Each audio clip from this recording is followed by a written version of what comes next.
Welcome in. My name is Arya and I'm a research analyst at FinChat, the world's greatest stock research platform. And in today's video, we're going to be finding growth at a reasonable price. And so without further ado, let's navigate over to the FinChat.io website. From there, you're going to want to search up any company.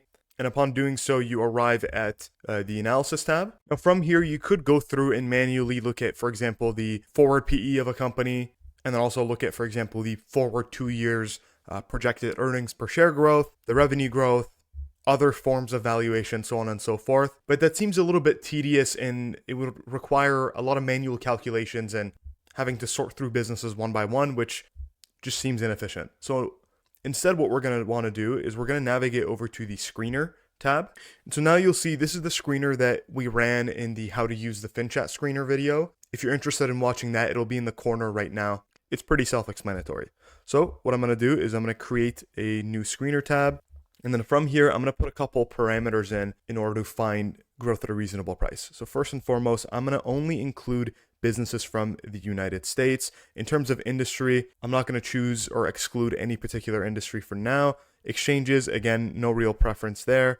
In terms of screener criteria, the first one I'm going to introduce is the forward PE.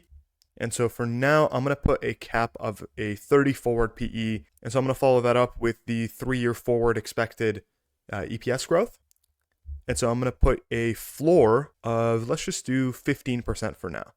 And so the methodology behind this is the PEG ratio, which takes the PE of a business and divides that by the EPS growth. So in this case, if we're taking a 30 forward PE and we're dividing by at least 15% earnings per share growth, that would land you at a PEG ratio of 2.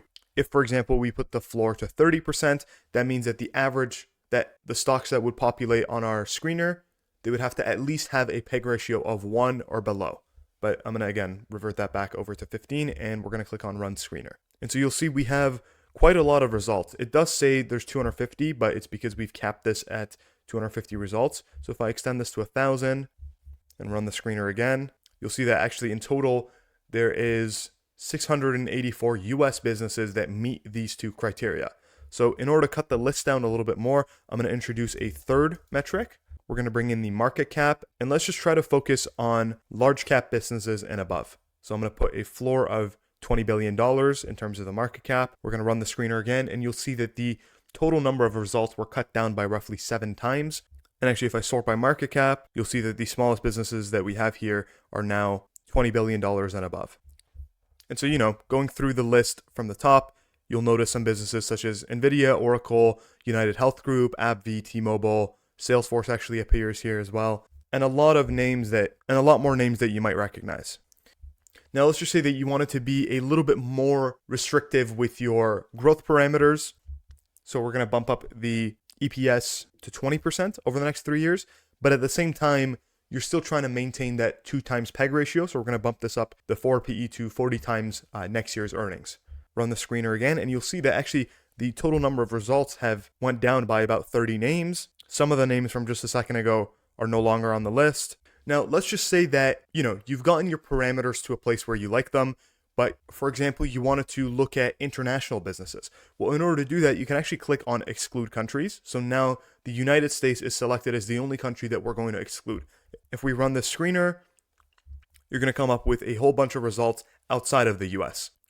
And I should mention, you'll notice that some of these, for example, Alibaba is a US listed business, but the country of origin is China in that case. Same goes for ASML. Now, let's just say that you wanted to focus in on, for example, just semiconductors and semiconductor equipment businesses. You could click that on. So now it's only going to look at those types of businesses. And then we can click off the exclude countries. And then I'm just going to take out United States as a parameter altogether there. And so you'll see that we have 16 names that populate on our screener where the forward PE is below 40, their earnings per share growth rate is above 20%, and of course they are large cap businesses within the semiconductor industry. So hopefully we've given you a pretty decent idea into how to find growth at a reasonable price. Of course, you could look at it on a sector, country, or industry specific manner, and of course cater those parameters to however you like. And so with that being said, you can actually get 2 weeks of our highest tier FinChat Pro subscription completely for free. There's no card details required, and we automatically apply the trial to your account once you sign up with the link down below. So what are you waiting for? Head on over to finchat.io and start supercharging your investment research with our one-of-a-kind capabilities. Thank you for watching.